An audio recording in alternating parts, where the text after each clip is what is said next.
Utah's Paranormal Talk Radio. Hosted by Dave Miller.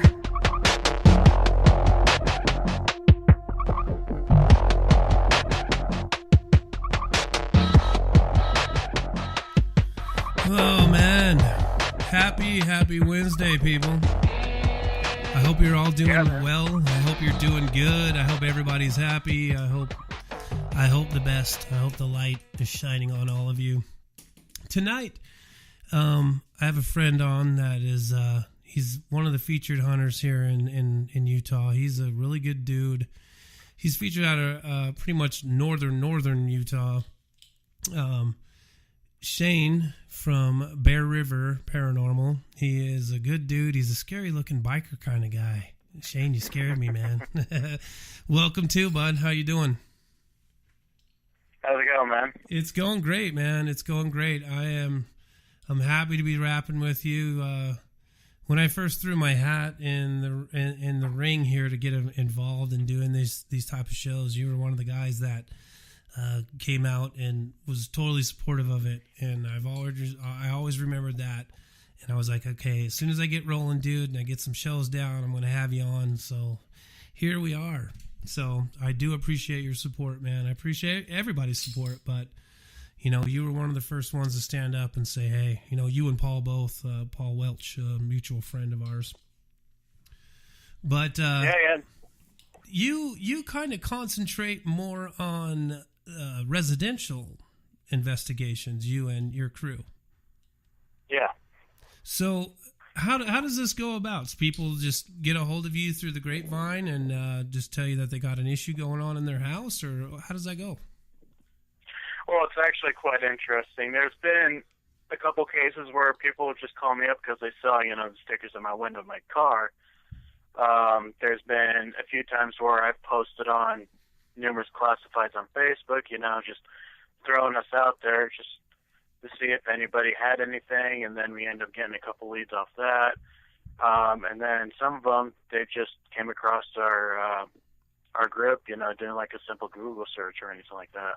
Now, with residentials, you got to really know your business, man. You go into people's houses, and it's kind of an odd thing because some of the worst experiences I've had with anything that has to do with paranormal have all been in somebody's house. It's always been, it's got that story of, hey man, we were playing with the Ouija board and now something's just not right in the house. So tell me, man, let's hear some of your stories. Like, let's talk about, We'll do like a paranormal investigator does. Let's talk about maybe one of the places that you've went where somebody thought their house was haunted and you debunked it right away for them. Let's hear about that. Oh, there's been a few of them. Let's see.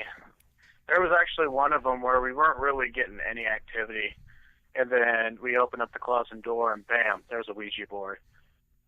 And my butthole puckered, and I went straight to my team members, and I was like, look what I found, look what's in this closet.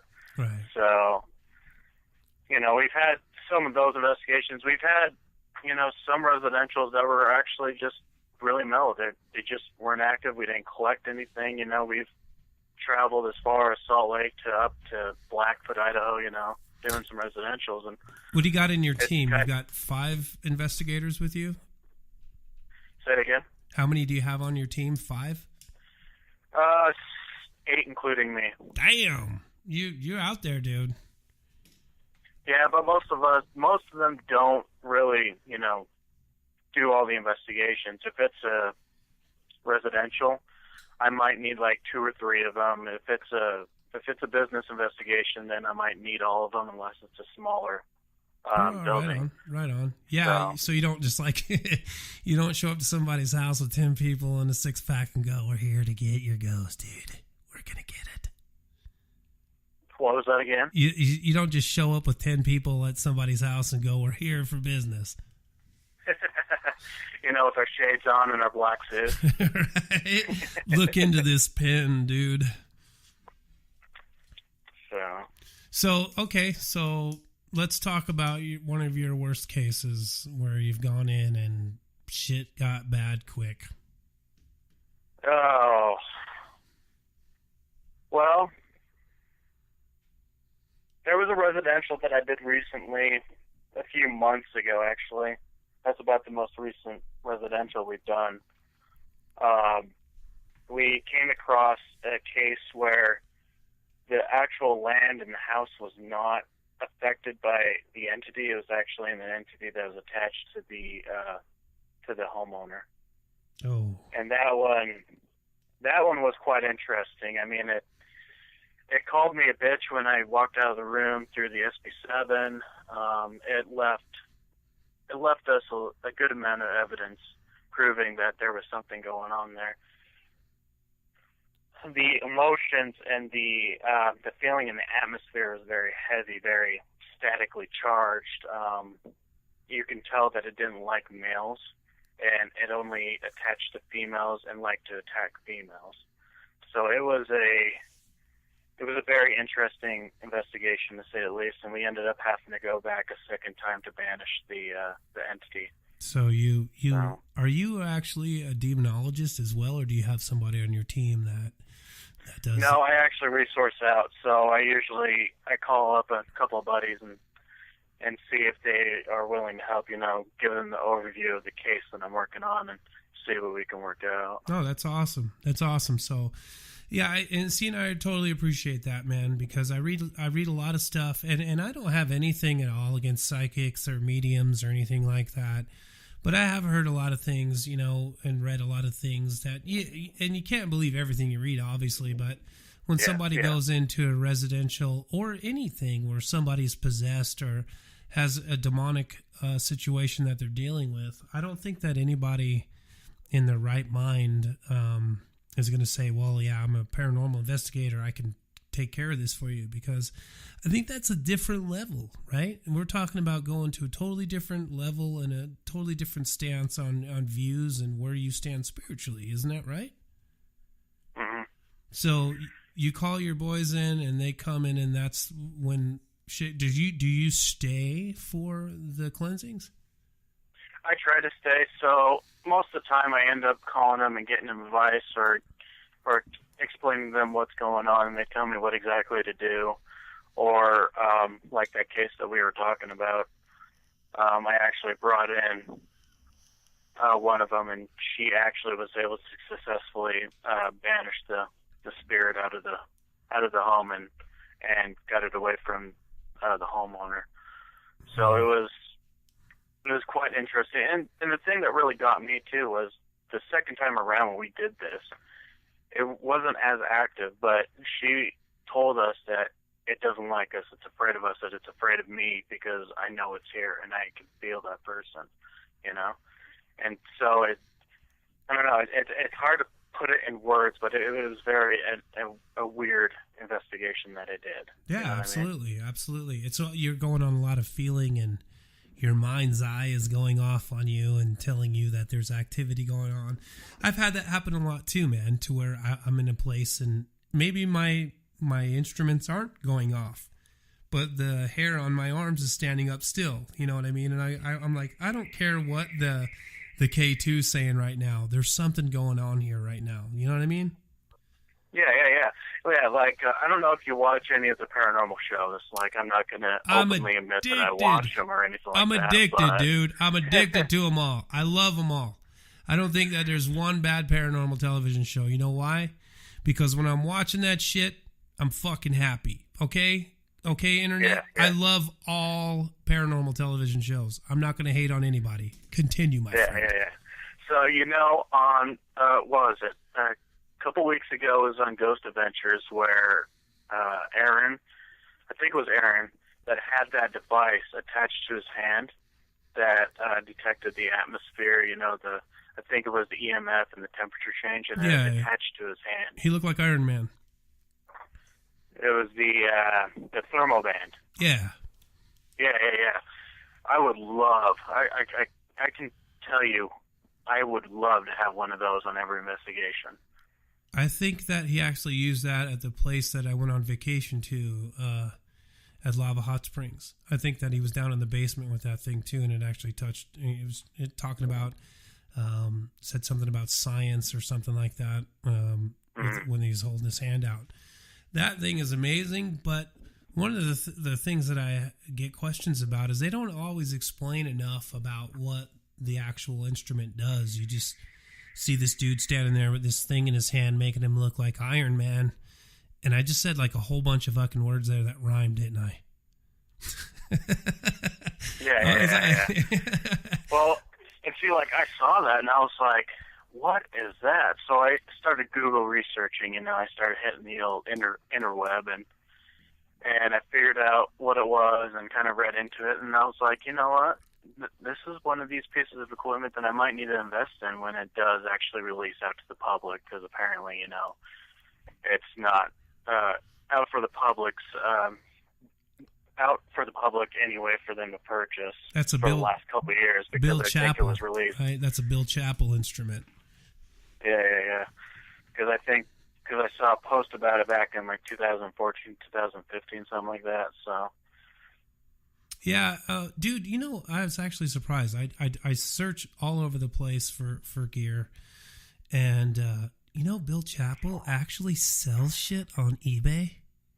He's actually got a seller profile on eBay. If anybody didn't know that, what are those things called that you hold in your hands? And they're like two bent paper clips, and you walk around, and they're supposed to move. I don't have anything that old to. Are you talking about like dowsing rods? Yeah, they're like dowsing rods. If you go on there and you start looking through the paranormal stuff and you see some dowsing rods, click on it and look at the seller's name. It's like B Chappell. And it's his shit, because if you go and you see, like, he's got all the stuff, all the Ovulus stuff that he has on Ghost Adventures, all that shit, and he's just like a regular cat, just a regular seller on there. His prices are a little bit steep, but another company, dude, that I think makes something similar to what you're talking about is Paranologies. I am so stoned. I'm so stoned on that company, dude, because I've used their stuff and I've had intimate moments with other people in that piece of gear that when you ask a question out and that piece of gear has been silent for 20 minutes sitting there doing nothing, and on cue it fires up, and when you ask it something, hey, you want us out of here, turn that on, and it comes on, and then next thing you know, you're sitting there and you're going, okay, that is not fucking coincidence, that actually just happened. So Paranologies is probably one of my favorite companies in the game right now. Their stuff is fairly priced. If you go to their actual webpage, it's a lot cheaper than it is off of eBay, because eBay hits you. If you've sold anything on eBay, you know exactly what I'm talking about. All the PayPal fees and eBay fees. But if you go to their webpage, they've got some really good gear at a totally reasonable price, all the way down in the $30 range, man. So you cannot beat that. Yeah. Well, and I've went to their website. I've been to numerous different websites. I'll probably be one of the most money savvy people you'll ever meet. Like, if I find something, I try to find it on like 5 different websites to find the cheapest price to buy it. You know what I mean? Absolutely. So sometimes I'll hit up eBay. I've bought a couple things off of eBay, a couple small things here and there. I've bought a couple things off of Amazon. I've bought some things off of Ghost Stop. It just really depends on where the good deal is. I have noticed, though, if you buy through certain websites, it could take you like a month to get the product, or if you buy it through like Amazon, you get it in like 2 days. Yeah, right. So, I mean, it's all the matter of, the price is right and if you're willing to wait for the shipping, Fucking drone flies into your front yard with your K2 and goes, there you go, fucker. Catch it, quick, catch it before it hits the ground.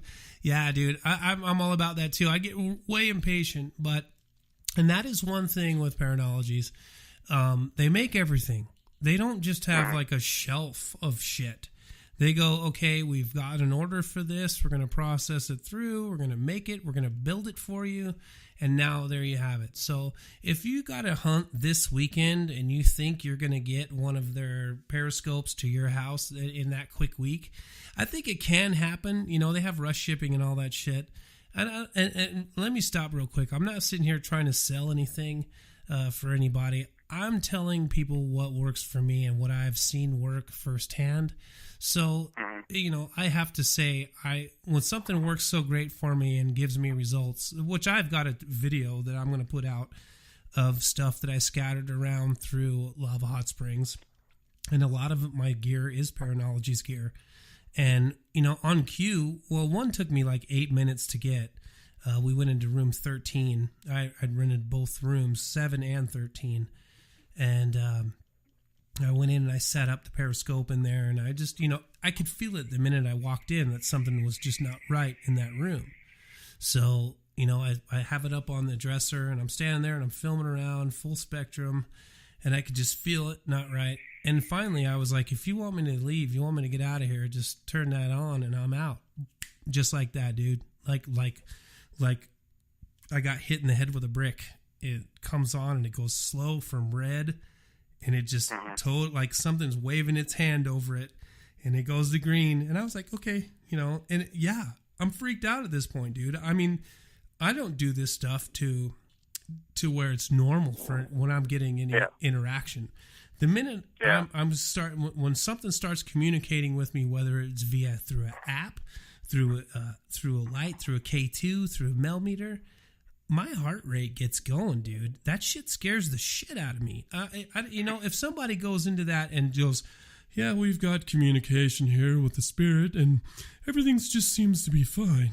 That guy right there, don't ever fucking ask me to come ghost hunting with you because I'm going to shit down both legs and I'm going to trip when my lights start going off. You know what I mean? I am here. Yeah. I am here to, I'm enjoying the moment. That is part of the reason why I love going out and doing these investigations. It was the same way when I was at Area 51. Anytime, I drove past the bus that hauls the workers out to the base. And, the windows are all blacked out and it's this fucking white bus and you're driving past it. Dude, you're like, holy fuck. This is some real shit going on here right now. Or when the camo dudes start chasing you around or they're tailing you or tagging, there ain't nothing, dude, everything in the world cool about it, but there ain't nobody that's going to be with a camo dude tailing them around without an accelerated heart rate. Because if you are, then there's something fucking wrong with you and you're too used to the abnormal being normal. Maybe you need to take a vacation and have a drink. I'm done with my rant. God, vacation. That's that mysterious word everybody talks about. Oh, man. This has been a very, very good week for me, dude. It's my vacation started off with a hunt up in lava again, which the last time I went there, I got my ass handed to me. I was attacked by an entity. I was basically unconscious for half the day. That was the only thing I could think of doing was, I was like, I just need to lay down. I don't want to go anywhere. I don't want to do anything. I'm done with this ghost hunting shit. I'm going to lay down. And I laid down and I woke up, this was like at 5 o'clock in the afternoon. And I woke up out of a dead sleep at 2 o'clock in the morning. And I was like, let's get the fuck out of here. I was like, I feel good. I can drive home. We're out of here. And my wife was like, no. We've come all this way. Let's at least fire up the gear and see if we can make any communication. So she actually saved it for me because I was so petrified of what had happened. I was trying to make sense of what just happened to me. You know what I mean? Yeah, I know what you mean. So, that's why I say I'll never be an investigator. You guys do so much work, and I so much respect the position that you guys hold, especially when we're talking about doing residentials, because that's something that just seems to be, you got to do your work. You got to sit down and talk with all the residents and anything that's happening there. I actually lived in a demonic house, when I was in my 20s, and this demon that was in this house, and I can tell you, demon, and I can tell you, dude, I had a room at the top of the steps, and it was kind of a party frat house kind of atmosphere. And now this house is so tainted, dude. I mean, this is like years after I left and moved on with myself. There was a murder-suicide in this house.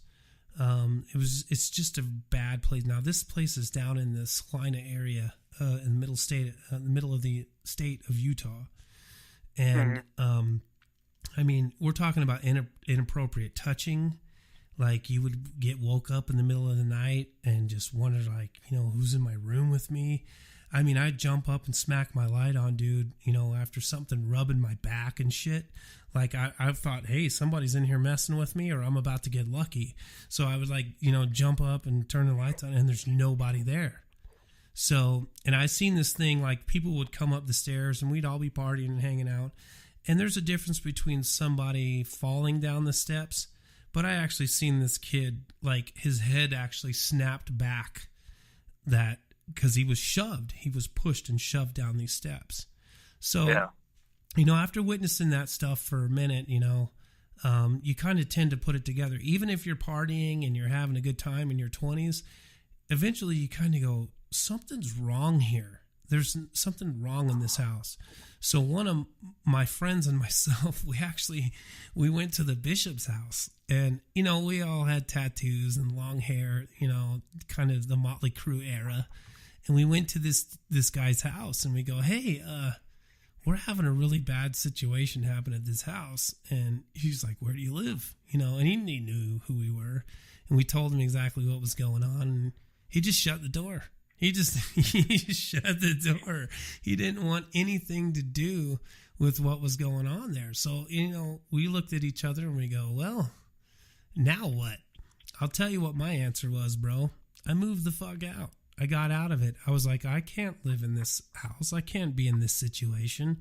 I don't want to have that negative thing messing with me every night, because it would go to each one of the rooms. And yeah, there was even a Ouija board involved, but it was after the fact that we all kind of came together. It was like, dude, there's something really wrong in this house. So, I think that we actually made the Ouija board, cardboard and a shot glass or something to that effect. And the fucking people that were doing it, there was a guy and a girl that were doing it, because I wouldn't touch the board, dude. I've had nothing but bad things around the Ouija board. So I watched them do it, and this thing just kept spelling out, Now, my friend that was taking part of it wasn't even looking at the board. He wasn't even watching where the pendulum, or is that, I think that's what they're called, right? The pendulum, where they put their fingers on. He wasn't even watching what it was spelling. It was the girl that kept, spelling it out. And this thing just kept saying, fucking die. I want you all dead. Shit like that. And I'm like, I'm moving out. And I did. So when I hear of somebody that is in your situation that actually goes in to confront that kind of being, that I have a lot of respect for. Well, thanks, man. Luckily, I haven't came across those kind of cases yet, but I assume probably down the road that will probably happen. You know what I mean? Well, I would love to get back into that house. I've actually had friends who still live in the area contact the people that actually live in the house now. I think they're renters, and they didn't want us in there. They were like, hey, we're afraid that what's going to happen after you leave. So that told me that, with that being their reply to my friend, that, and it wasn't the guy, it was his wife that said that. So I'm thinking, there obviously is still something there to this day, because, why would they be afraid of what's going to happen? Because I think they're probably still dealing with it as it is. Yeah. So what do you suggest to people that are in that type of situation, that are noticing stuff around their house? Or let's talk about some signs of hauntings. You tell me, what are the classic things you look for, man? What was that last question again? Sorry. What do you look for when you go into a place? What are the telltale signs of this house is active? Well, mainly I listen to the client. I ask certain questions. I see what their response is. I write everything down. We do a walkthrough. We see where are the hot spots in this location. And if they have any, I like to see if they actually took pictures or video of anything that happened. Just kind of look at it and see what they caught. You know what I mean? Basically, you know, it's when we meet and greet with the client and we go over everything, and then we come home and then we talk about it, you know, with the other investigators on my team, and then we do some research. We start hitting the interweb, you know, super hard trying to find out information, you know.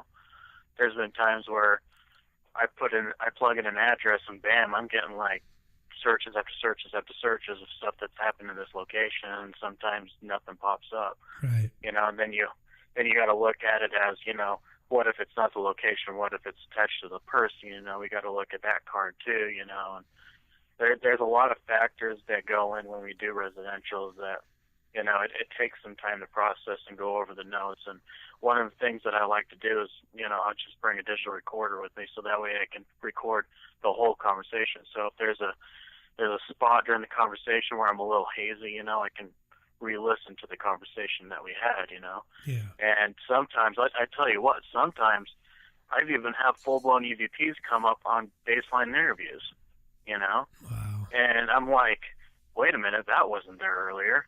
You know, rewind it, and it's like, holy shit, there was a voice there that we didn't hear, you know, full-blown EVP. Right. You know, and that kind of tips off that, hey, there might be something here, you know. That's one thing I've never captured to this day that I hope to, but I've never got an EVP. And I hear some of these things that people catch, and it just sends chills up my spine, man. Because when I finally do catch one, I just, you know, it's going to be one of those moments where, you know, it's just groundbreaking, man. I mean, you can have, people, you know, I see the debunking videos of how they talk shit on people buying ghost gear and everything. And then you got this guy that walks into a room with a Sony Walkman that has the ability to record, and they catch shit.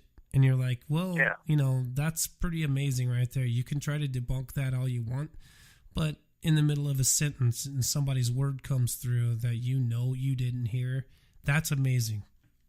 Yeah, and sometimes it doesn't even have to be on the digital recorder. I've had video footage where I'm just sitting there watching the video, you know, with the audio cranked all the way up so that way I can hear every little thing. And I would be getting voices on video and no one's in the room. You know what I mean? No one's around the room. You can get an EVP on digital recorder and on video. What are your take on light anomalies, aka orbs? What was that again? What's your take on light anomalies, aka orbs?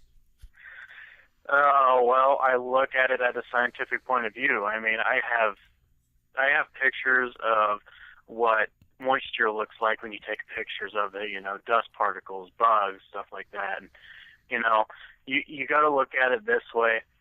If you're taking pictures and you're seeing a million specks on film, you know, obviously it's dusty. If you're watching video and there's no dust, no bugs, no nothing, and all of a sudden something comes flying into the frame and takes a 90-degree turn and starts heading the other way, you know, you might want to rewind that a couple times and check that out. You know, it's just when people post up pictures of, you know, look at this orb that I got, you know, and you look at it and you can definitely tell that it's dust, you know, and it's just, I'm one of those guys that I don't like to cause drama. I'm not going to call you out. I'm not going to, you know, cause any problems. So I just, you know, whatever, scroll on through, yeah, you know. But if it's for a client and we're taking pictures and, you know, looking at it on a camera screen, you know, it's like an inch or two big, you know, you're like, okay, something's there. I need to get home and blow it up, you know. Right. It's either going to be a dust particle, a bug, or it could be a light anomaly, you know what I mean? So you said the word drama and you're not going to call anybody out, so obviously I would never ask you to do that. But why do you think that the community is the way that it is? I like asking this. This is a question that I ask every guest. Why is it that the community, the paranormal community, seems to go to war with each other? What is causing that? Do you think that it could be negative energy just running through people, trying to get people to stay away from the truth? You know, take a guy like Ryan Buell. Do you think that maybe he's touched on something or gone into a place and something's attached to him to make his life turn out so miserable? Or do you think it's just people's nature? I mean, it could happen. Spiritual attachments can happen. You know, we get that, we have that danger at every investigation we go on. When it comes to drama, it's, I'm not going to beat around the bush. When Ghost Hunters came out back in, 03, 04, whatever? Yeah. Before then, paranormal groups, all that stuff is never really talked about. I've talked to quite a few investigators that are seasoned. I mean, 15 plus years in the field that was doing this before any paranormal show showed up on TV. And honestly, sitting back and watching everything go on, it's more the fact that people see that other people are getting famous doing this. So I believe that other people are trying to get famous doing the same thing. And, I'm not looking out to get famous. I'm definitely not calling anybody out. But seriously, though, if you're that starved to try to be a famous paranormal investigator, why don't you work in the craft of paranormal first before you try to get big on TV? You know what I mean? Absolutely. That's very well said, bro. And that's, a lot of these cats do have, their passion is to film what they go out and do. So they take it very personal, and I get that, when people are attacked or whatever. I mean, I recently have kind of gotten into the ITC field, and I'm dealing with the same thing. I'm getting the religious people coming at me hardcore, and I'm not gonna fight them, dude. I'm just not going to. If anybody's listening right now that wants to attack me about anything that's happening, feel free to attack me all you want. I'm not gonna fight you. I can't convince people what I know is real in my heart and an approach that I want to take to try to make communication with the afterlife. It's an argument that is not going to happen with me.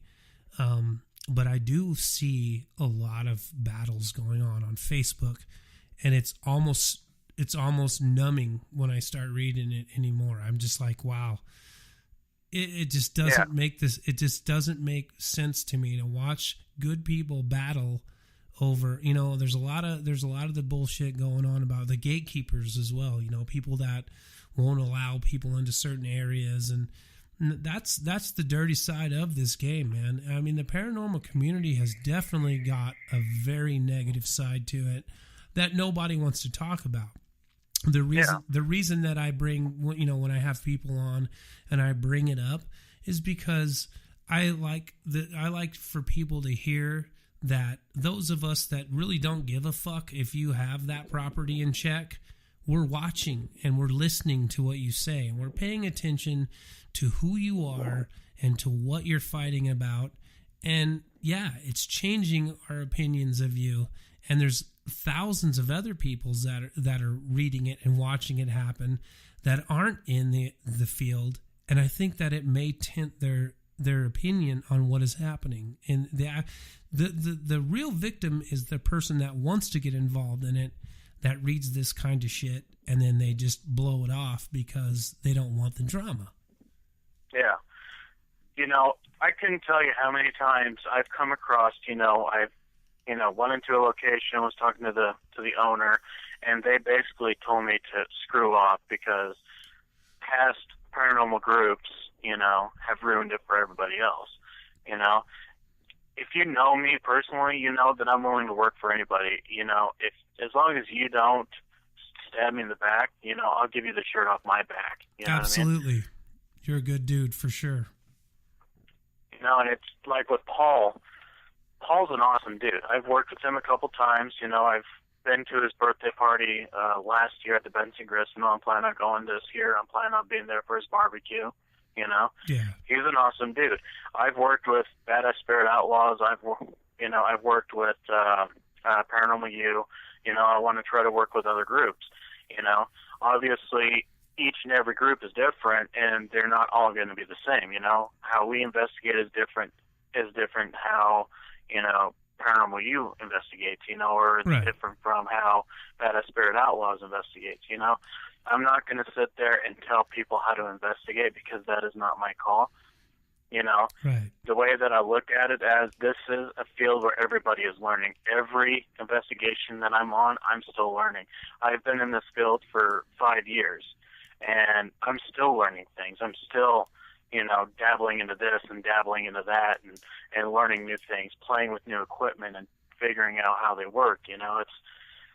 And that's for people to go out there and try to get quick, rich, famous without actually like spending the hours upon hours on research, and actually doing the footwork to try to get the locations. It is their own. Absolutely, dude. And that's just one of the things that I was like, this guy is the real deal, and that's why I was lucky enough to meet you through Facebook, is the same way I did with Paul. I got. And I'm pretty sure I ran into your ass at the Utah Paranormal Festival, and I didn't even know who the hell you were. You did, dude, because I shaved. I was there without my beard, and you were just like, "What's up?" And I was like, "Hey, what's going on, man?" And I was like, God, he doesn't even fucking know who I am. I shouldn't have shaved. I should have waited a day later, and then I should have shaved after, but I grow it out, and then I take it off. I think I probably did see. Did you have your hair in a ponytail and you were carrying around a big-ass camera? Fuck no. Why would I have a fucking ponytail? I'm just giving you shit. I'm like, no, dude, no poison going on here, man. My shit is high and tight. My hair is high and tight, except for my facial hair. I like to let it go. I've not reached your status yet, dude, with that ZZ Topness that you're packing around. But hey, man, let's go ahead and take a quick break real quick. Yeah, we'll take about 3 minutes. I'm going to play a little bit of a music song thing here. Go grab me another beer. We'll be back in just a few minutes, folks, so hang in, okay? Cool.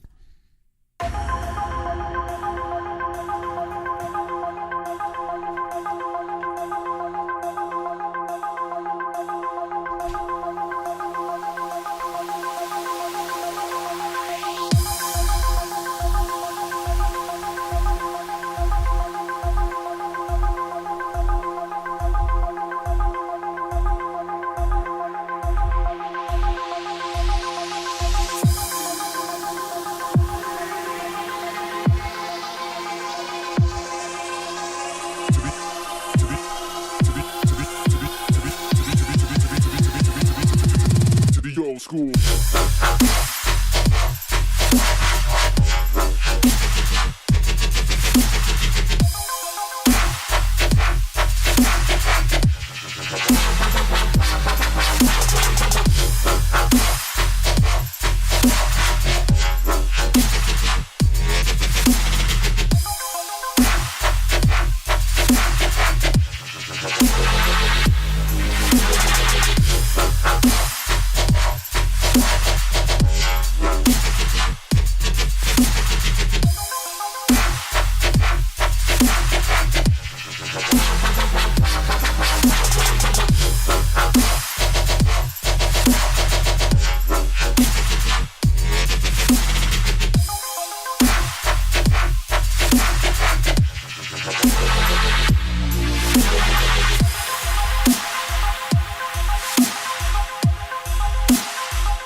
Okay, man. Are you with us, Shay?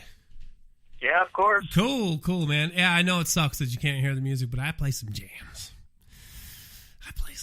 Dude. But anyhow, man, we were talking about the community and how it tends to end up at war, and I totally see. I've never been on a public ghost hunt before. I had a few friends come together for a Leslie's Family Tree run. God, that place is fucking awesome, dude. That place is awesome. Dude, downstairs at Family Tree is just, there's something. Yeah, there's something. That place is on our list to check out. You know what I mean? You've never been there? Hell no, I haven't been there. I want to be there. What the fuck? What's going on here, man? I tell you what, I'm a busy man. I know you are. We sat down and considered it, so I just need to call, what's her name? I think her name's Corey, right? Miss Corey. Yeah, she is a badass, dude. Yeah. She's a good chick. Hey, as a matter of fact, on the 27th, we're doing a benefit for Paul Welch. We spoke about him earlier a couple times. We're doing a benefit there to help him out with his diabetes and such, for the medical cost and everything that he's going through. On the 27th. So it is a free ghost hunt involved. If you guys want to show up, anybody wants to show up, and it's not a set fee. Anything that anybody can kick out to help Paul towards his needles and, his prescriptions and such. I mean, dude, it doesn't care. It doesn't matter if it's $5, if it's $10, whatever. Anything helps. Anything helps the guy out. Plus, it's going to be a good time for people to get together and go down into this basement. It's not just the basement. The whole building is active. But I did 10 minutes alone down in that basement, and dude, it was intense. I mean, it was so intense. Like, we had EchoVox going, we had a bunch of different apps going on, and we're talking straight name confirmation to where it was yelling at us. Yelling my name out at me, and, the orbs that were coming at me. It was like I'm filming linebackers basically just shooting towards me. Unfortunately, the footage will never be seen because, I left the family tree and went to a town nearby, and I hit a hotel, and when I came out in the morning, my shit was gone. So yeah, because someone decided to break open your vehicle and take all your shit. Absolutely, which is a really petty thing to do. They blew through the window and grabbed, tons of shit. They actually missed my periscope and a few of the things that are dear to me, like my G-Boom and stuff like that. So I'm even more attached to the few pieces that they missed. But and it was at that point, dude, I asked myself, because I was like, do I really want to continue doing this shit, man? Because they got me for thousands of dollars. Luckily, I was insured, and my insurance company was so fantastic that it cost me $100 for my deductible, and they replaced everything. Now, which is really cool because there's not a lot of insurance companies that will do that. Geico, baby. Geico, get the fucking little lizard, dude. Homeowners insurance, dude. Fucking stepped right in, and it took a little bit, but I had proof of purchase of everything that I had gotten.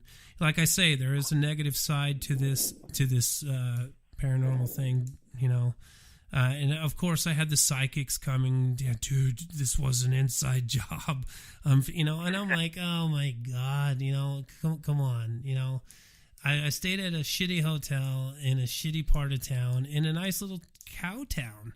And it was right by the freeway, and I got had. But, I asked myself the question at that time, do I want to continue on doing this? And it didn't take me long to say yeah, because I never yelled or screamed or anything. The only time I yelled at the cop a little bit because he walks up, with my window blown out, and he's like, hey, what's going on? Like, that's the fucking stupidest thing I've ever heard in my life, man. Why would you come up to me and ask me what's going on? Why don't you fucking tell me what's going on? You're the cop here, So that was about the only time I got mad. After that, I mellowed out and I went home, and of course, got in the mindset, and I was like, there's no way I'm not going to let this stop me from doing what I feel is a calling to be a part of.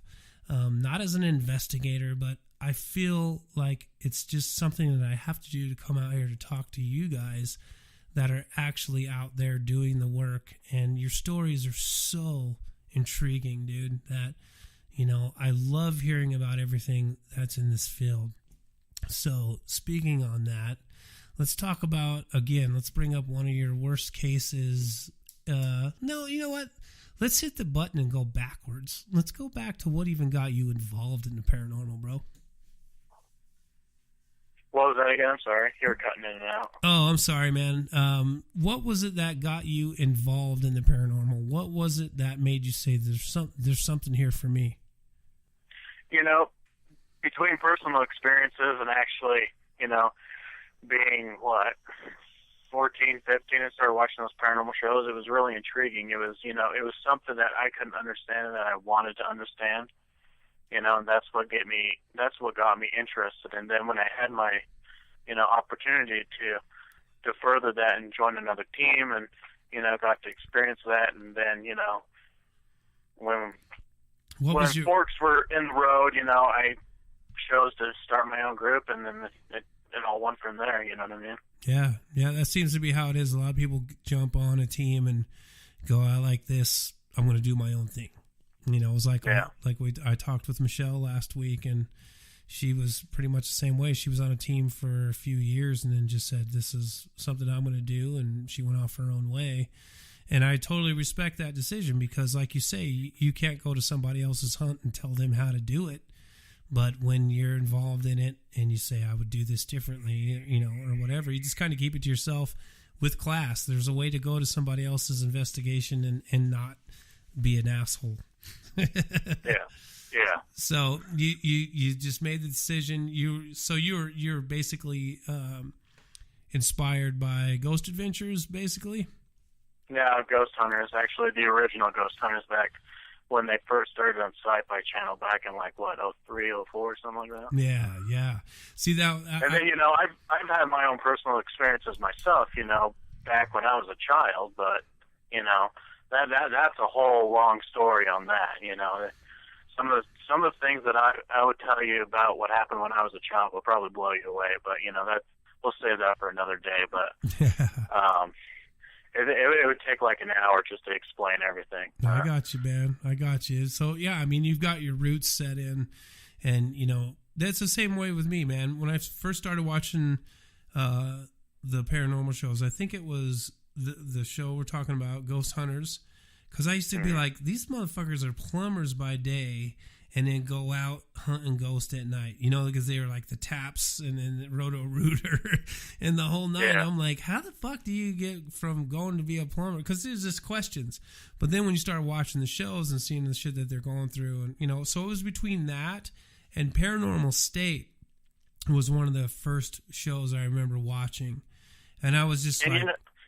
Go ahead, brother. Oh, go ahead. No, I was going to say, you know, Ghost Hunters International, that was the one that I really liked to watch.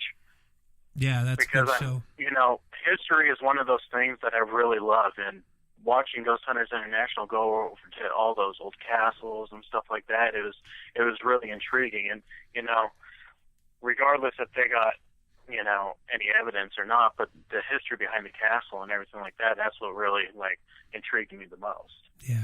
Yeah, it's a good show, man. I totally enjoyed that. I used to watch the Halloween shows when they would go live and do the overnight investigations, and you're sitting there and they're like, watch the cameras and see if you see anything. And there I would be online, dude, with the camera feed going, I don't see shit. I'm sitting here and I'm watching my TV screen and I'm watching the internet and I don't see shit. There ain't nothing going on here. And that's, you know, you kind of learn, hey, there's a lot that goes into this. You don't just walk into a place and go, hey, Mr. Motherfucking Ghost, where you at? And they just show up and, you know, and don't do that, man. You know, the Ghost Brothers that do their own show, that's all fine. But, you know, there's a lot that goes into it in the investigation part. One of my favorite shows right now, I'd have to say, is Paranormal Lockdown. I really enjoy that because you see that they're there for 72 hours basically, and it's not a full 72, I'm sure. You know, I don't think that they're hunting the whole time. I could be wrong. But, you know, in 3 days of being in this place, they managed to put an hour show together. You know, you're talking 72 hours of constant filming, and then all of a sudden, you know, you get a knock or you get an orb or you get, you know, EVP or whatever the case that they're getting. But it took them 3 days, 3 full days to get that. So if you're going into this thinking you're going to get instant results, you might want to just stick to watching it on TV. It's easier to see it that way. So let's talk about your gear, man. What's your go-to gear? Oh, well, I'll still watch Ghost Adventures here and there, you know what I mean? But I haven't really watched any paranormal shows lately besides Ghost Adventures. It's not really, you know, I do this for what I do. This is my passion. So to kind of watch it on TV, it's like, Yeah, it's kind of like it's more entertainment purposes, but it's almost like every auto mechanic I know has a broken down car at his house. That's true. But so let's talk about your gear. What gear would you suggest to people that are thinking about getting in the field and don't have a lot of money? I get that a lot. I get a lot of questions about that. So what would you suggest as being a seasoned guy that people look into, and the reasons why you would suggest that gear? Well, in regards to the gear, I would probably start off small. So get yourself a digital recorder. They're $50 or less at Walmart. Get a K2. They're like $50-$60. If you want to go a little bit more, you can get yourself a knockoff GoPro, an action cam, anything like that. Speaking of equipment, when I first started, I grabbed myself a couple of, motion sensors, like, a digital recorder, K2, laser grid, stuff like that. And then just over time, it slowly built it. I've had my group for, 4 years, and I finally invested in a REM pod, and a periscope, and, a couple other pieces of equipment that I've been drooling over for like 3 years. Right.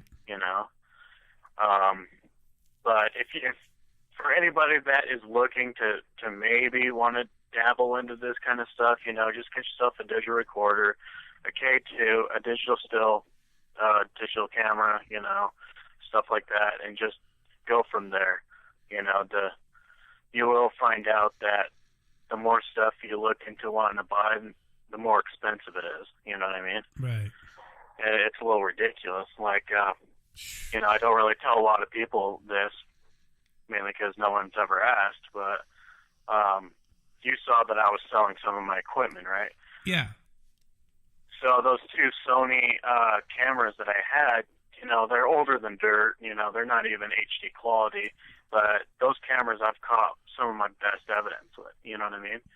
I've caught, a spirit standing in a laser grid just magically appeared and then disappeared. You know what I mean? It's some of the stuff that I've caught on it, and there's some things that I wish that I caught on film. Right. But have you ever heard of the SJ cameras?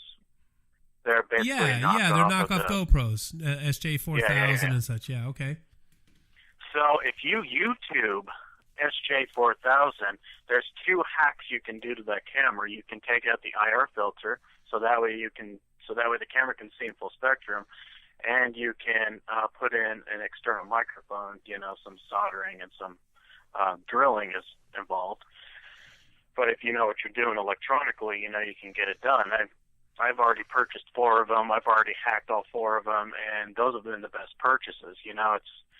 Compared to those old Sony cameras, it's like, I'm not self-incriminating myself, but, if you dabble in some extracurricular activities, you tend to get tunnel vision. Right. That's how these Sony cameras are. You get one of these action cameras, all of a sudden, that tunnel vision opens up like the whole room. You know what I mean? Yeah, absolutely. And that's what I fell in love with, those cameras. It gives you that fisheye. It gives you that fisheye view of the room. What was that again? It gives you the fisheye view. Like, it opens the whole room. Yeah. The wide angle. And I did a residential, up in Idaho not too long ago, and I stuck one of those action cameras in the corner of the room with an IR light, and I couldn't believe that I was able to get from wall to wall. That's how wide of the angle it was that I was able to see this whole entire room. And I'm used to this, tunnel vision type video camera that I was using. So I decided, it's time to retire those, grab a couple more of those SJ cams, and modify them so that way they work well with the group. And there was a couple pieces of equipment that I bought, like the periscope. I've had that thing as long as I've had the REM pod, and my REM pod has gone off more times than that periscope. Yeah. I've only seen my periscope go off twice. and my REM pod's gone off more times than that. There was a residential I did. The REM pod would not shut up. Like, one of my investigators would be on his Oculus 5, and he'd start, you know how, like, the Oculus 5, when it picks up the energy, it starts bringing in words? Yeah. So he starts reading off some of the words that it was coming up, and then he would hit a certain word, and then all of a sudden the REM pod would just light up, you know? And then it would shut off, and then he would say a certain word again, and then it would start going off again. You know, we've had cameras sitting right there on the REM pod. You know, we saw light anomalies coming in and out of the room, coming around the REM pod going off. You know, but the periscope, like I said, it's only went off like twice since I've had it. You're not the first person that said that to me, man. It's like, you know, it either is either going to let you know it's on. Like I told you when we were downstairs at the family tree, it sat there silent for 20 minutes, you know, and finally I asked a question and it just let us know instantly that it was there. So, you know, and the first time it ever worked for me, Paul Welch was the one that pointed it out, because I wasn't even looking in that direction. He just goes, dude, and he's like, check it out. And I looked over there, and it was basically like the middle light was just basically stuck on, like something was basically waving its hand over the top of it, and the lights were fluctuating back and forth. And he goes, I have never seen one of those do that before.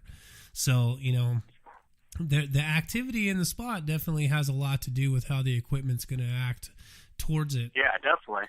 Like, there's been a time or two where I walk up to my periscope and, you know, test it, make sure it's actually functioning properly, you know, because I always have that overlining fear in the back of my head that, you know, my equipment's not functioning, because I've had that happen a time or two. I should have never bought batteries at Walmart. Fucking Walmart, man. You know, yeah, I was the same way, dude. I kept checking my batteries. I was like, are these things good? Is everything going here? Because one of the craziest things, actually, one of my new purchases from Paranologies was the Pyramid. It's a little black triangle-ish, you know, pyramid basically, but it's called the Pyramid. It's the Pyramid, and it's a motion detector, and it tells you what side of the sensor that is picking up movement. So we actually had it setting on the floor in the room, and me and the wife were kicking it on the bed, and we're just talking, you know, and we're using different applications from EchoVox to everything that we use from Brian Holloway. And then finally we started getting names, even Spiritus. We even used Spiritus up there. And we were like, okay, well, you know, we established the name Larry, kept coming through. And then all of a sudden, you know, after you test the Pyramid, it's, you know, you're like, okay, I know I'm about 4 feet, 5 feet away from that thing, and it ain't, you know, there's no movement. So it goes off, and it's like, you know, me and my wife, we look over at each other, and I'm like, holy shit, you know. So it goes off, and then it gets quiet. So I hurry up, and I jump, and I grab my camera, and I'm shooting down onto the floor holding this thing. And I go, you know, if you're here, you know, could you do that again? And sure as shit, dude, it just pegged it, and then it shut off. And I was like, so the minute that the gear starts working, that's the first thing I start doing. I'm like, are my batteries going dead? Or the battery's fresh, you know? So, you know, take it apart and, you know, get the gauge going on my batteries and everything. But like I say, the reason I'm so stoned on Paranologies is because everything I've purchased from them has made the hair stand up on the back of my neck, dude, when it just gives me that confirmation. I actually have a REM pod as well, too. I've got a different style one. I don't know if it's exactly the REM pod, but it plays like little kid music, you know, like you can change it to it either gives you the solid beeps or it will make like a little jingle. And when that thing went off, you know, that's creepy, dude. When you're in a fucking haunted hotel, and you start hearing children's music going off, it definitely adds to the moment, dude. You're like, oh my God, you know. So have you been around Paul Welch when he plays that one app that has the kids' voices? Yes, he did it at Family Tree. That little kid starts coming through and asking questions, and it's just like, you know, I turned around and I saw Corey's face, and She's got, when somebody is around the paranormal as much as Corey is, and I'm talking about Corey Broadhead, she runs the ghost tours for Leslie's Family Tree. It's a place that's been featured on Ghost Adventures and the Dead Files and such, to you listening that don't know. When I see somebody who's as seasoned as she is, and she's so used to everything that happens there, but she doesn't ever... when she's getting activity and she's a part of it, because she'll do the ghost tours and she'll sit there with you while you're going through your investigation, it adds to the flavor, man. This chick's been on TV and some of the biggest shows in the paranormal field, and she's there with you, enjoying your investigation with you. That really adds to the moment, because you see her, going through a seance with Zach from Ghost Adventures, and you see the results that they get, and then, she's sitting there with you.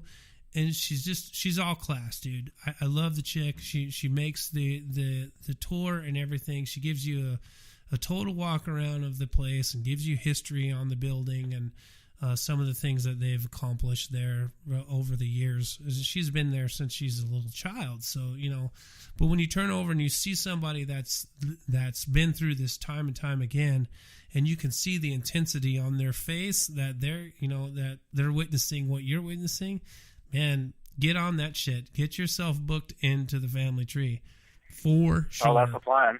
Well, I hope to see you on the 27th, man. I hope you come down and take that drive. I wish I can come down. I got stuff going on. I have an investigation the night before, and then I have other stuff going on with family the rest of the weekend. How dare you?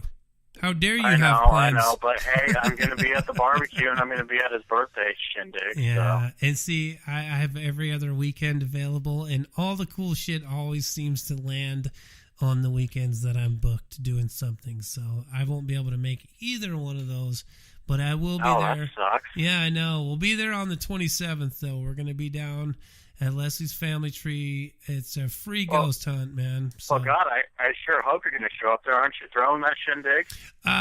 Myself and Corey Broadhead are putting it together for Paul, yeah. Like I say, it's not anything set for what the cost is. Whatever your heart can come up with to help Paul out in his situation. And then you get to hunt. There's going to be a lot of top-notch investigators there.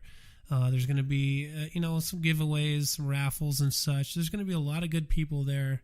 It's a good cause, so I'm hoping for some upside-down, ghost-shaking, titties-out action at the end of the night. Because this place it's a phenomenal place to go.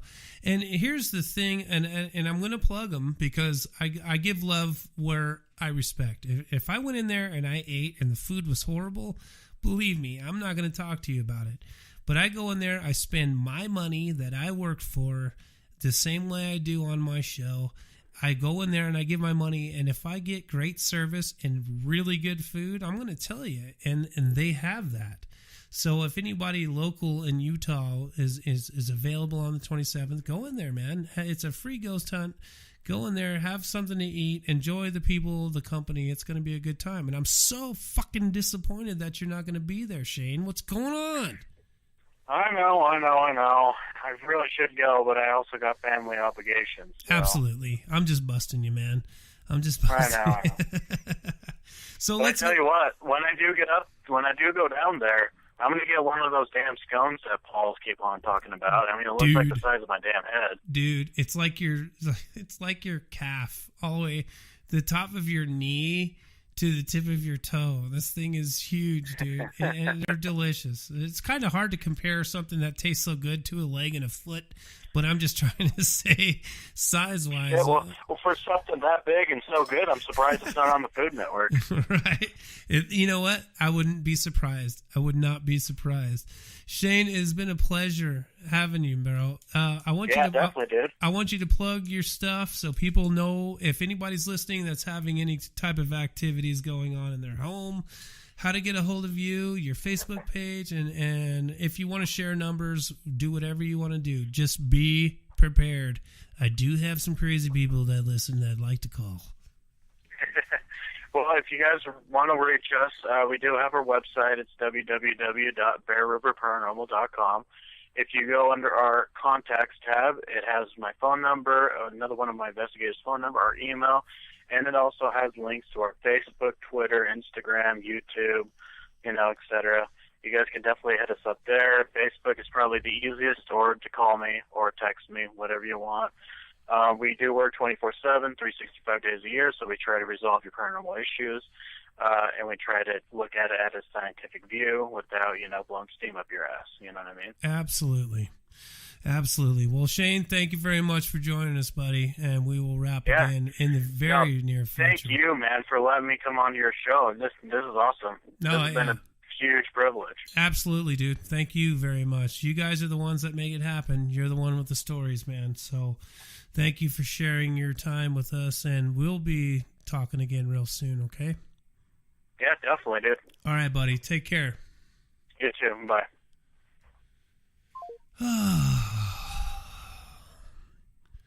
I love this shit. I just want to tell anybody and everybody that's listening to me right now, I love it. I'm not going anywhere. Picking up steam. Every show gets a little bit better, a little bit easier, a little bit funner. If you have a story, I want to hear it. I want to bring you on here. You can change your name. You don't have to come on. You can, keep everything silent and whatever makes you happy. But everybody listening out there knows that you've got a story. And, a lot of people think that we're crazy or whatever for believing in the paranormal, UFOs, Bigfoot, whatever, That's not what you're going to get here. I want to treat everybody fair. Listen to that. Sorry about that. That was my text message. I got the X-Files going on. But I just want to tell everybody that I deeply do respect each and every one of you for whatever you believe. I don't care if you're a Christian, Satanist, Buddhist, whatever. You're still a good person. You have that option to be that way. So I respect this field, and I'm here, and I hope that I'm telling the stories that you guys want to hear and having the people on that you want. If I'm not, then fucking make a suggestion, and let's get this thing going even deeper. So thank you guys so very much for listening, and we'll see you next week, man. I got a great guest coming up from Deep South Paranormal. Hart is coming on from Deep South Paranormal, and he is one of the most entertaining cats of all things paranormal. This guy is just an entertainer all the way around. So if you've not checked out Deep South Paranormal, definitely check him out and see what Hart's about. He's a great guy, and he's going to entertain you all. Again, thank you for listening, and we'll see you next week. Thanks for tuning in to 51 Areas Paranormal Talk Radio. See you next week.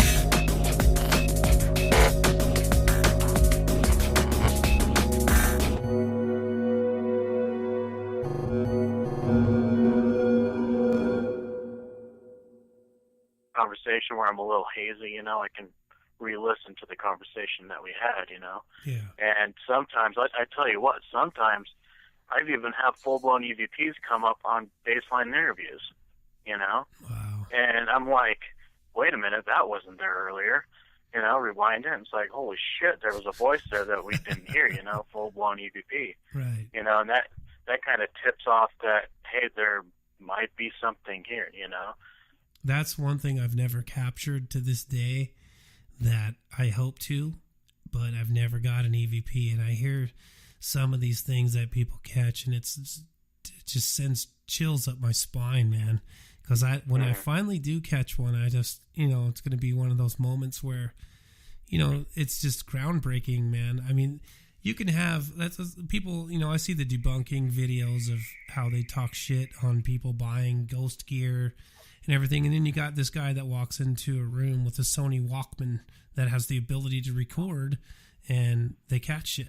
And you're like, well, that's pretty amazing right there. You can try to debunk that all you want, but in the middle of a sentence and somebody's word comes through that you didn't hear, that's amazing. Yeah, and sometimes it doesn't even have to be on the digital recorder. I've had video footage where I'm just sitting there watching the video, with the audio cranked all the way up so that way I can hear every little thing. And I would be getting voices on video and no one's in the room, You know what I mean? No one's around the room. You can get an EVP on digital recorder and on video. What are your take on light anomalies, aka orbs? What was that again? What's your take on light anomalies, aka orbs? Well, I look at it at a scientific point of view. I mean, I have pictures of what moisture looks like when you take pictures of it, dust particles, bugs, stuff like that. And, you got to look at it this way.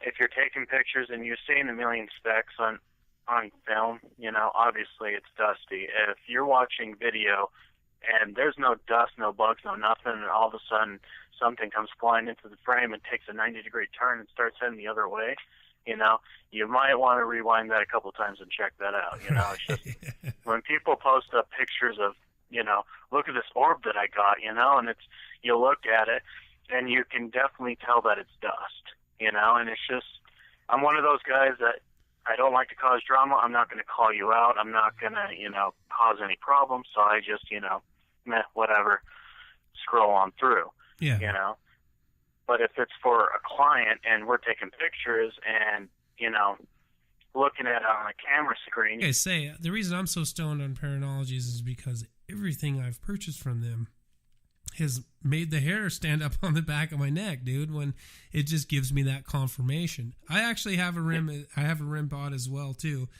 I've got a different style one. I don't know if it's exactly the rim pod, but it plays like little kid music, like you can change it to it either gives you the solid beeps or it will make like a little jingle.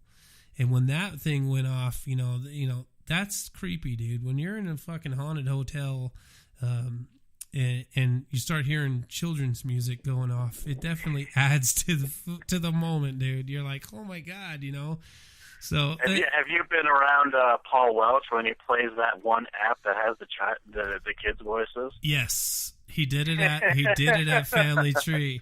That little kid starts coming through and asking questions, and it's just like, I turned around and I saw Corey's face, and she's got, when somebody is around the paranormal as much as Corey is, and I'm talking about Corey Broadhead, she runs the ghost tours for Leslie's Family Tree. It's a place that's been featured on Ghost Adventures and the Dead Files and such, to you listening that don't know. When I see somebody who's as seasoned as she is, and she's so used to everything that happens there, but she doesn't ever, when she's getting activity and she's a part of it, because she'll do the ghost tours and she'll sit there with you while you're going through your investigation, it adds to the flavor, man. This chick's been on TV and some of the biggest shows in the paranormal field, and she's there with you, enjoying your investigation with you. That really adds to the moment, because you see her, going through a seance with Zach from Ghost Adventures, and you see the results that they get, and then, she's sitting there with you, and she's all class, dude. I love the chick. She makes the tour and everything. She gives you a total walk around of the place and gives you history on the building and some of the things that they've accomplished there over the years. She's been there since she's a little child. So, but when you turn over and you see somebody that's been through this time and time again, and you can see the intensity on their face that they're witnessing what you're witnessing, man, get on that shit. Get yourself booked into the Family Tree for sure. Oh, that's the plan. Well, I hope to see you on the 27th, man. I hope you come down and take that drive. I wish I can come down. I got stuff going on. I have an investigation the night before, and then I have other stuff going on with family the rest of the weekend. How dare you? How dare you have plans? I know, but hey, I'm going to be at the barbecue, and I'm going to be at his birthday shindig. Yeah, so. And see, I have every other weekend available, and all the cool shit always seems, because she'll do the ghost tours, and she'll sit there with you while you're going through your investigation. It adds to the flavor, man. This chick's been on TV and some of the biggest shows in the paranormal field, and she's there with you, enjoying your investigation with you. That really adds to the moment, because you see her, going through a seance with Zach from Ghost Adventures, and you see the results that they get, and then, she's sitting there with you, and she's all class, dude. I love the chick. She makes the tour and everything. She gives you a a total walk around of the place and gives you history on the building and some of the things that they've accomplished there over the years. She's been there since she's a little child. So, but when you turn over and you see somebody that's been through this time and time again, and you can see the intensity on their face that they're witnessing what you're witnessing, man, get on that shit. Get yourself booked into the family tree for sure. Oh, that's the plan. Well, I hope to see you on the 27th, man. I hope you come down and take that drive. I wish I can come down. I got stuff going on. I have an investigation the night before, and then I have other stuff going on with family the rest of the weekend. How dare you? How dare you have plans? I know, but hey, I'm going to be at the barbecue, and I'm going to be at his birthday shindig. Yeah, so. And see, I have every other weekend available, and all the cool shit always seems to land on the weekends that I'm booked doing something. So I won't be able to make either one of those.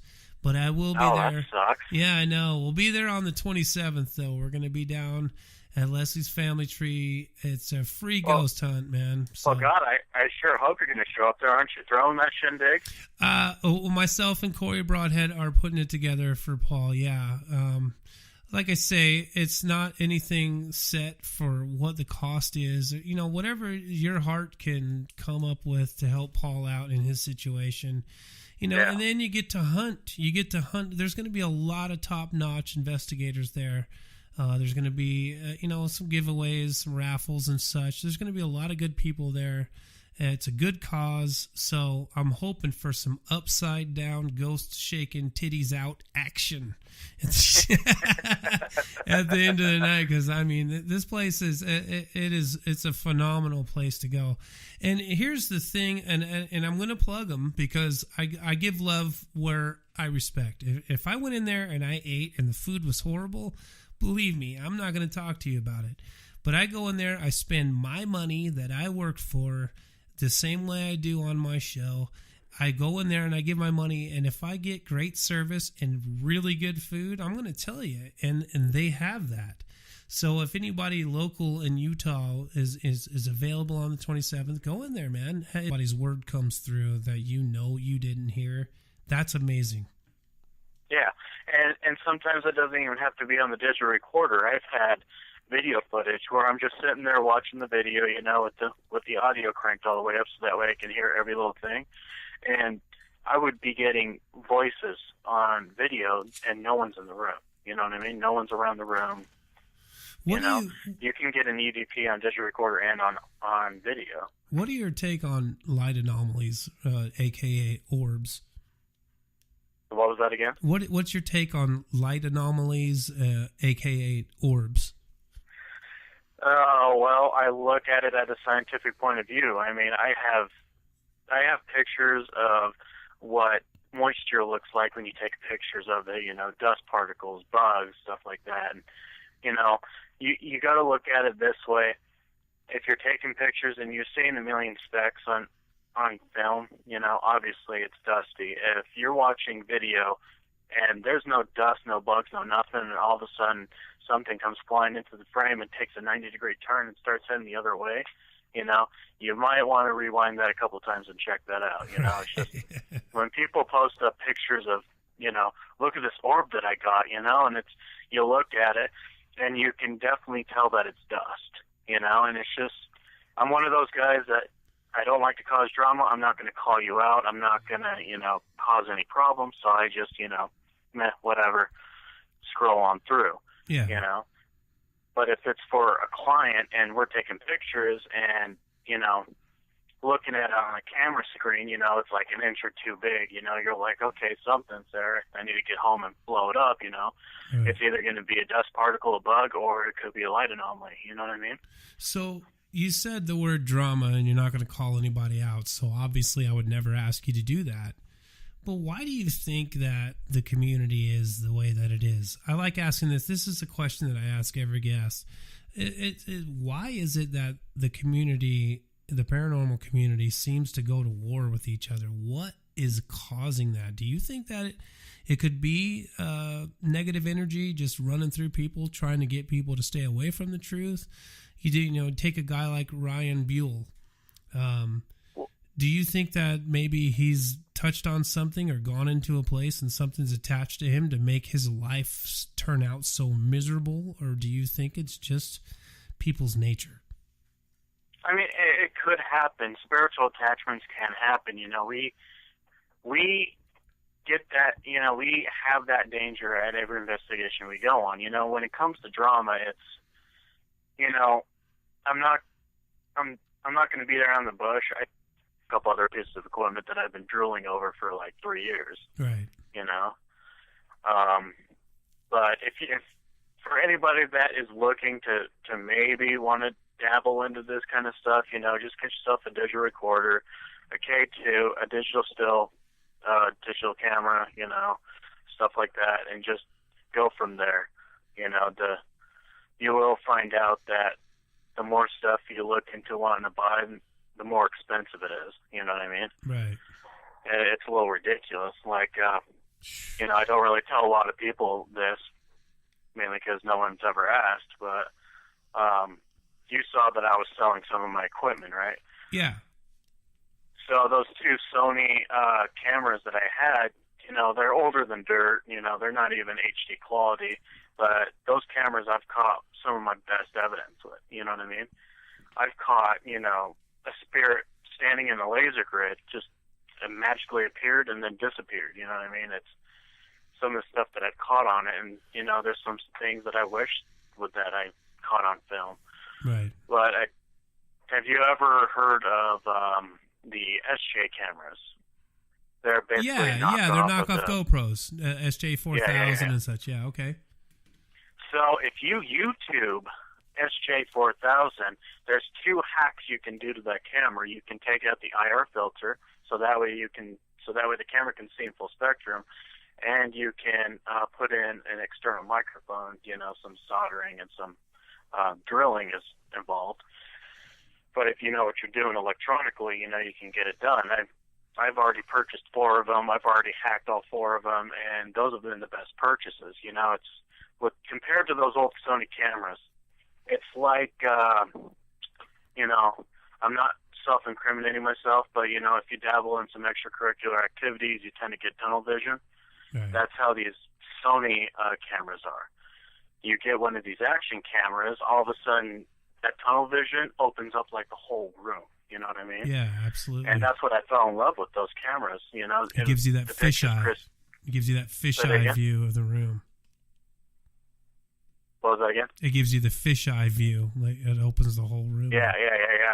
The wide angle. And I did a residential, up in Idaho not too long ago, and I stuck one of those action cameras in the corner of the room with an IR light, and I couldn't believe that I was able to get from wall to wall. That's how wide of the angle it was that I was able to see this whole entire room. And I'm used to this, tunnel vision type video camera that I was using. So I decided, it's time to retire though. I thought, hey, somebody's in here messing with me, or I'm about to get lucky. So I would jump up and turn the lights on, and there's nobody there. So, and I seen this thing, like, people would come up the stairs and we'd all be partying and hanging out.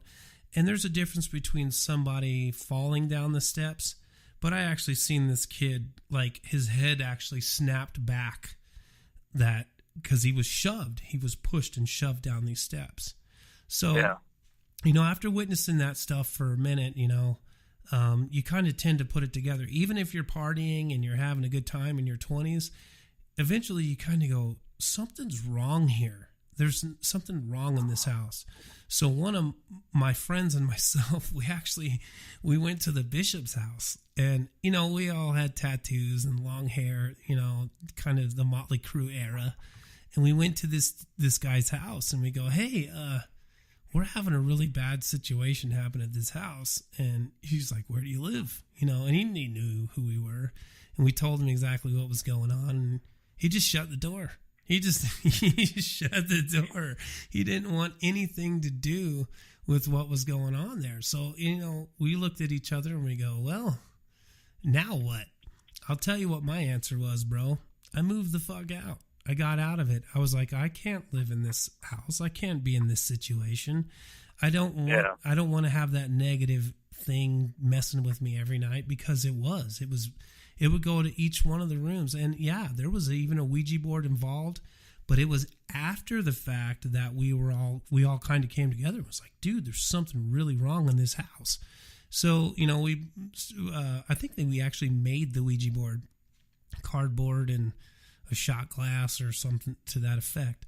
And the fucking people that were doing it, there was a guy and a girl that were doing it, because I wouldn't touch the board, dude. I've had nothing but bad things around the Ouija board. So I watched them do it, and this thing just kept spelling out, Now, my friend that was taking part of it wasn't even looking at the board. He wasn't even watching where the pendulum, or is that, I think that's what they're called, right? The pendulum, where they put their fingers on. Mm-hmm. He wasn't even watching what it was spelling. It was the girl that kept, spelling it out. And this thing just kept saying, fucking die. Fucking die. I want you all dead. Shit like that. I'm like, I'm moving out. And I did. So when I hear of somebody that is in your situation that actually goes in to confront that kind of being, that I have a lot of respect for. Well, thanks, man. Luckily, I haven't came across those kind of cases yet, but I assume probably down the road that will probably happen. You know what I mean? Well, I would love to get back into that house. I've actually had who's in my room with me. I mean, I'd jump up and smack my light on, dude, after something rubbing my back and shit. Like, I thought, hey, somebody's in here messing with me, or I'm about to get lucky. So I would, jump up and turn the lights on, and there's nobody there. So, and I seen this thing, like, people would come up the stairs, and we'd all be partying and hanging out. And there's a difference between somebody falling down the steps, but I actually seen this kid, like, his head actually snapped back, that because he was shoved. He was pushed and shoved down these steps. So, yeah. After witnessing that stuff for a minute, you kind of tend to put it together. Even if you're partying and you're having a good time in your 20s, eventually you kind of go, something's wrong here. There's something wrong in this house. So one of my friends and myself, we went to the bishop's house, and, we all had tattoos and long hair, kind of the Motley Crue era. And we went to this guy's house, and we go, hey, we're having a really bad situation happen at this house. And he's like, where do you live? And he knew who we were. And we told him exactly what was going on. And he just shut the door. He just shut the door. He didn't want anything to do with what was going on there. So, we looked at each other and we go, well, now what?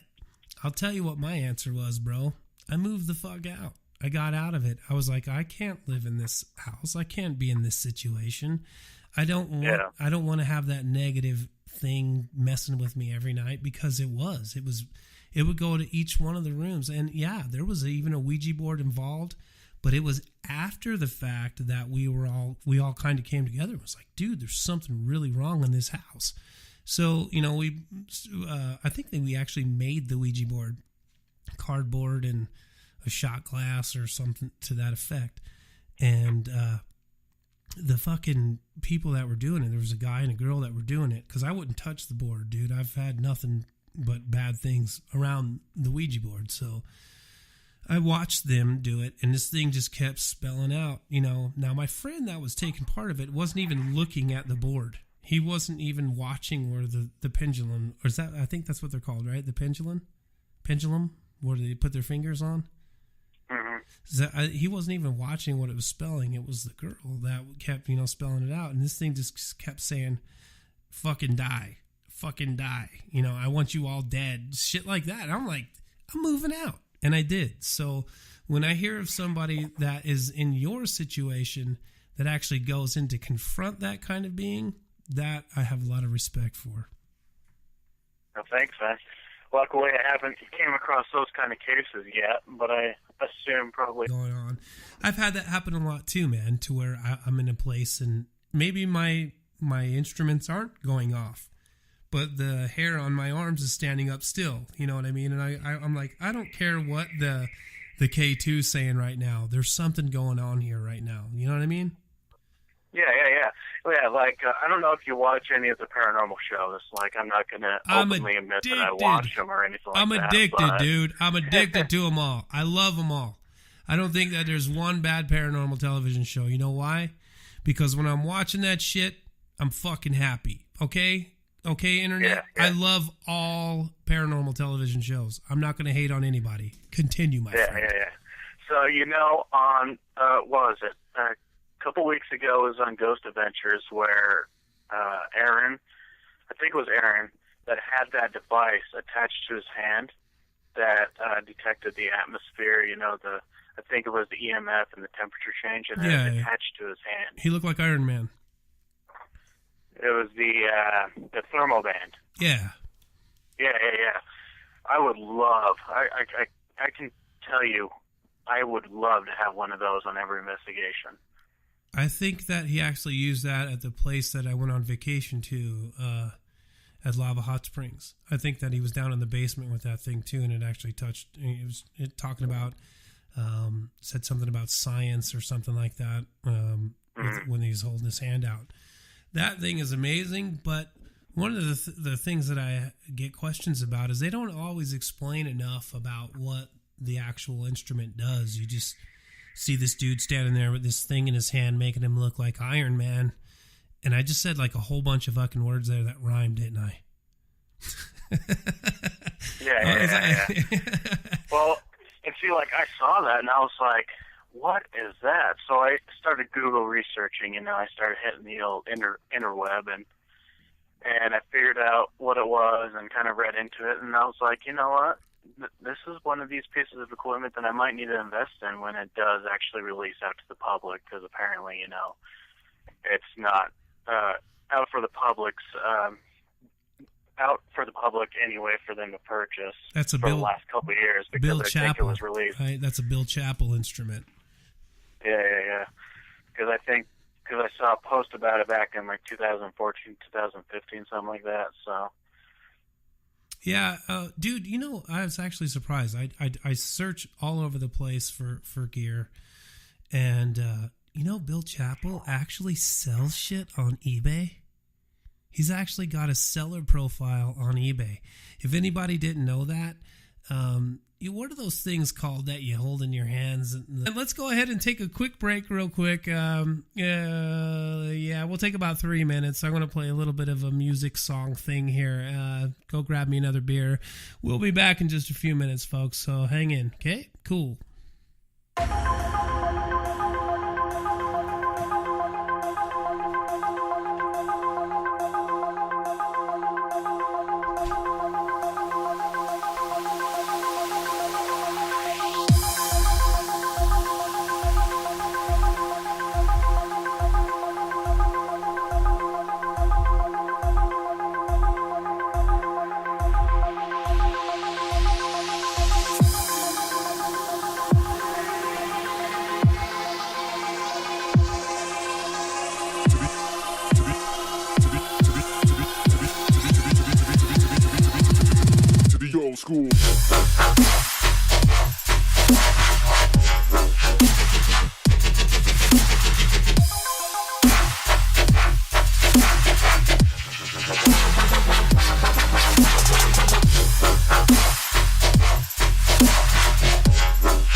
Okay, man. Are you with us, Shay?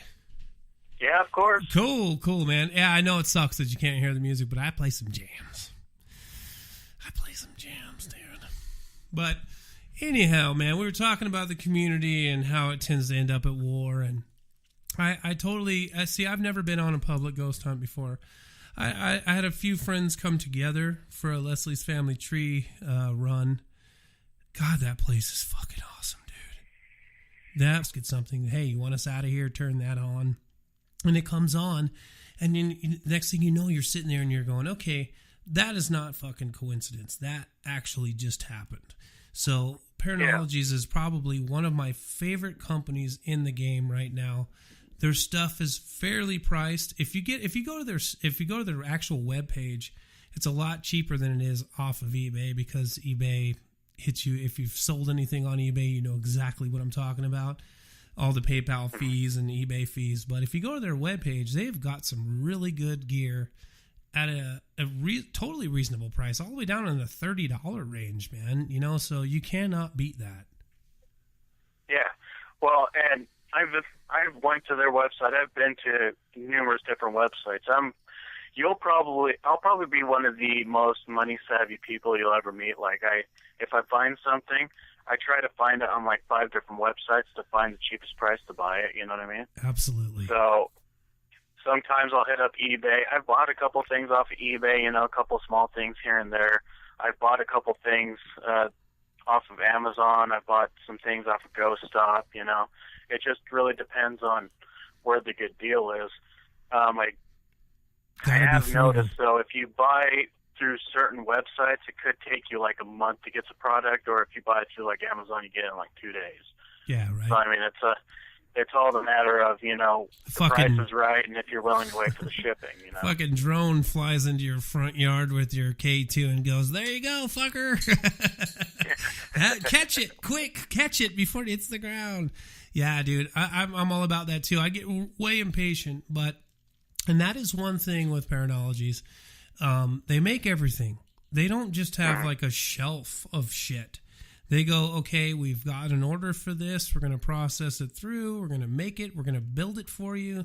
And now there you have it. So if you got to hunt this weekend and you think you're going to get one of their periscopes to your house in that quick week, I think it can happen. You know, they have rush shipping and all that shit.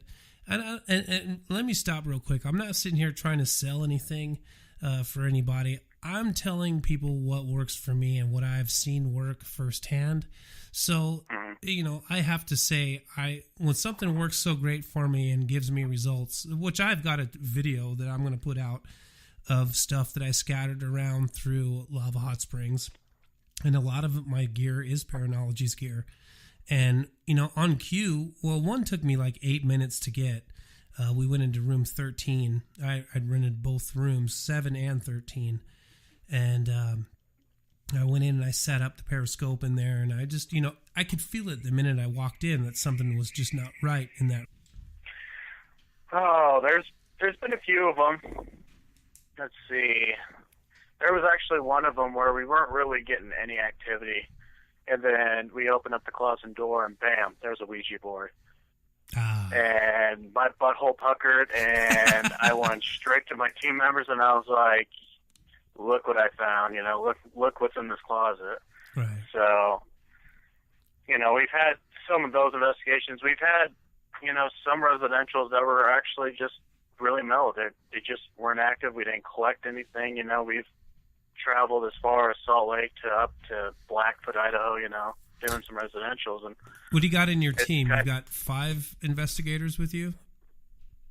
Say it again. How many do you have on your team? 5? 8 including me. Damn, you're out there, dude.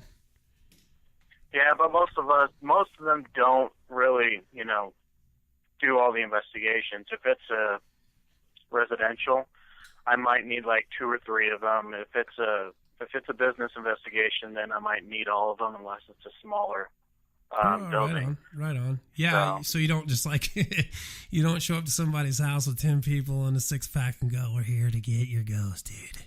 We're gonna get it." What was that again? You don't just show up with 10 people at somebody's house and go, "We're here for business." with our shades on and our black suits. Right? Look into this pen, dude. So let's talk about one of your worst cases where you've gone in and shit got bad quick. Oh. Well, there was a residential that I did recently, a few months ago, actually. That's about the most recent residential we've done. We came across a case where the actual land in the house was not affected by the entity. It was actually an entity that was attached to the homeowner. Oh. And that one was quite interesting. I mean, it called me a bitch when I walked out of the room through the SB7. It left us a good amount of evidence proving that there was something going on there. The emotions and the feeling in the atmosphere was very heavy, very statically charged. You can tell that it didn't like males, and it only attached to females and liked to attack females. So it was a very interesting investigation, to say the least, and we ended up having to go back a second time to banish the entity. And see, I have every other weekend available, and all the cool shit always seems to land on the weekends that I'm booked doing something. So I won't be able to make either one of those, but I will be there. That sucks. Yeah, I know. We'll be there on the 27th, though. We're going to be down at Leslie's Family Tree. It's a free ghost hunt, man. So, well, God, I sure hope you're going to show up there. Aren't you throwing that shindig? Myself and Corey Broadhead are putting it together for Paul, yeah. Like I say, it's not anything set for what the cost is. Whatever your heart can come up with to help Paul out in his situation. Yeah. And then you get to hunt. There's going to be a lot of top-notch investigators there. There's going to be, some giveaways, some raffles and such. There's going to be a lot of good people there. It's a good cause, so I'm hoping for some upside-down, ghost-shaking, titties-out action at the end of the night. Because this place it's a phenomenal place to go. And here's the thing, and I'm going to plug them because I give love where I respect. If I went in there and I ate and the food was horrible, believe me, I'm not going to talk to you about it. But I go in there, I spend my money that I worked for the same way I do on my show. I go in there and I give my money, and if I get great service and really good food, I'm going to tell you, and they have that. So if anybody local in Utah is available on the 27th, go in there, man. It's a free ghost hunt. Go in there, have something to eat, enjoy the people, the company. It's going to be a good time. And I'm so fucking disappointed that you're not going to be there, Shane. What's going on? I know. I really should go, but I also got family obligations. So. Absolutely. I'm just busting you, man. I'm just busting I know.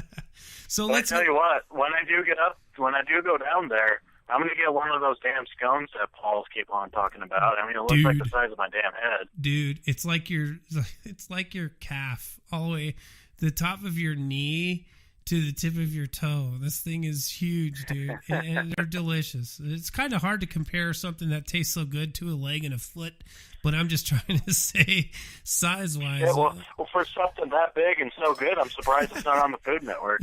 Right. You know what? I wouldn't be surprised. I would not be surprised.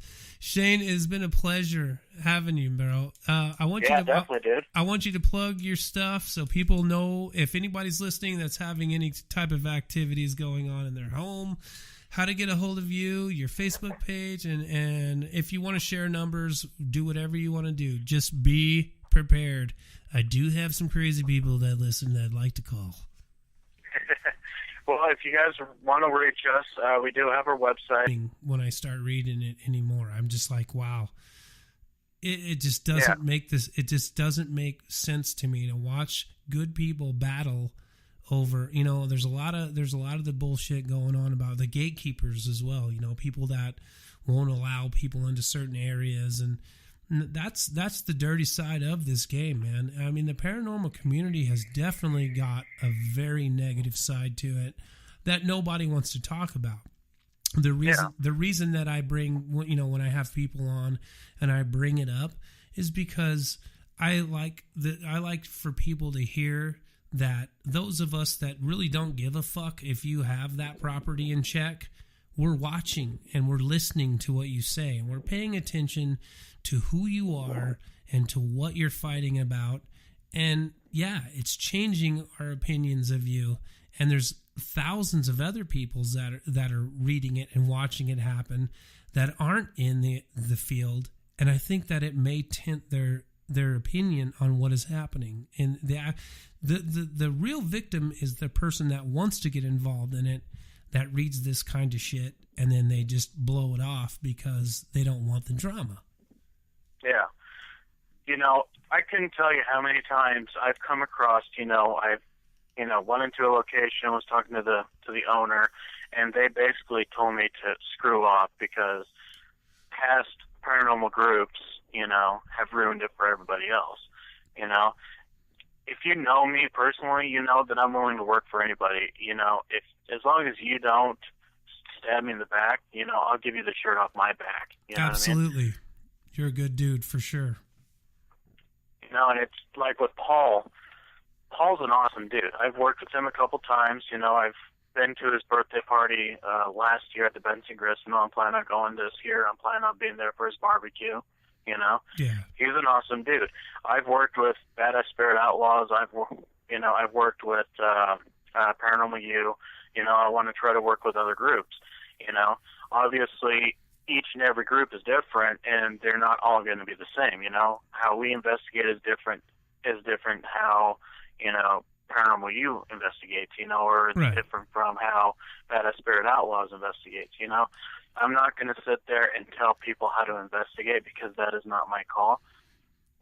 Right. The way that I look at it as this is a field where everybody is learning. Every investigation that I'm on, I'm still learning.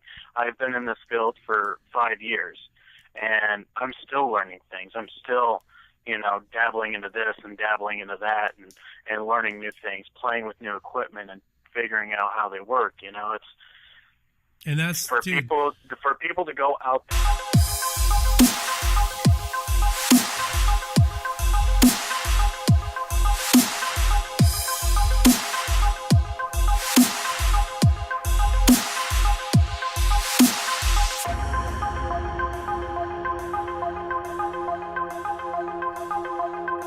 And we're back. It's just like that. It's paranormal time. Okay, man. Are you with us, Shay? Yeah, of course. Cool, man. Yeah, I know it sucks that you can't hear the music, but I play some jams. Dude. But anyhow, man, we were talking about the community and how it tends to end up at war, and I totally see. I've never been on a public ghost hunt before. I had a few friends come together for a Leslie's Family Tree run. God, that place is fucking awesome, dude. That place is awesome. Dude, downstairs at Family Tree is just, there's something. There's something. That place is on our list to check out. You know what I mean? You've never been there? Hell no, I haven't been there. I want to be there. What the fuck? What's going on here, man? I tell you what, I'm a busy man. I know you are. We sat down and considered it, so I just need to call, what's her name? I think her name's Corey, right? Miss Corey. Yeah, she is a badass, dude. Yeah. She's a good chick. Hey, as a matter of fact, on the 27th, we're doing a benefit for Paul Welch. We spoke about him earlier a couple times. We're doing a benefit there to help him out with his diabetes and such, for the medical cost and everything that he's going through. On the 27th. So it is a free ghost hunt involved. If you guys want to show up, anybody wants to show up, and it's not a set fee. Anything that anybody can kick out to help Paul towards his needles and his prescriptions and such. I mean, dude, it doesn't care. It doesn't matter if it's $5, if it's $10, whatever. Anything helps. Anything helps the guy out. Plus, it's going to be a good time for people to get together and go down into this basement. It's not just the basement. The whole building is active, but I did 10 minutes alone down in that basement, and dude, it was intense. I mean, it was so intense. Like, we had Echo Vox going, we had a bunch of different apps going on, and we're talking straight name confirmation to where it was yelling at us. Yelling my name out at me, and the orbs that were coming at me. It was like I'm filming linebackers basically just shooting towards me. Unfortunately, the footage will never be seen because, I left the family tree and went to a town. When I first started watching the paranormal shows, I think it was the show we're talking about, Ghost Hunters, because I used to be like, these motherfuckers are plumbers by day and then go out hunting ghosts at night, because they were like the Taps and then the Roto-Rooter and the whole night. Yeah. I'm like, how the fuck do you get from going to be a plumber? Because there's just questions. But then when you start watching the shows and seeing the shit that they're going through, and so it was between that and Paranormal State was one of the first shows I remember watching. And I was just go ahead, brother. Oh, go ahead. No, I was going to say, Ghost Hunters International, that was the one that I really liked to watch. Yeah, that's because a good show. History is one of those things that I really love, and watching Ghost Hunters International go over to all those old castles and stuff like that, it was really intriguing. And regardless if they got any evidence or not, but the history behind the castle and everything like that—that's what really intrigued me the most. Yeah, it's a good show, man. I totally enjoyed that. I used to watch the Halloween shows when they would go live and you do the overnight investigations, and you're sitting there and they're like, watch the cameras and see if you see anything. And there I would be online, dude, with the camera feed going, I don't see shit. I'm sitting here and I'm watching my TV screen and I'm watching the internet and I don't see shit. There ain't nothing going on here. And that's, you kind of learn, hey, there's a lot that goes into this. You don't just walk into a place and go, hey, Mr. Motherfucking Ghost, where you at? And they just show up and, and don't do that, man. The Ghost Brothers that do their own show, that's all fine. But, there's a lot that goes into it in the investigation part. One of my favorite shows right now, I'd have to say, is Paranormal Lockdown. I really enjoy that because you see that they're there for 72 hours basically, and it's not a full 72. I'm sure. I don't think that they're hunting the whole time. I could be wrong, but in 3 days of being in this place, they managed to put an hour show together. You're talking 72 hours of constant filming, and then all of a sudden, you get a knock or you get an orb or you get EVP or whatever the case that they're getting, but. It took them 3 days, 3 full days to get that. So if you're going into this thinking you're going to get instant results, you might want to just stick to watching it on TV. It's easier to see it that way. So let's talk about your gear, man. What's your go-to gear? Oh, well, I'll still watch Ghost Adventures here and there, you know what I mean? But I haven't really watched any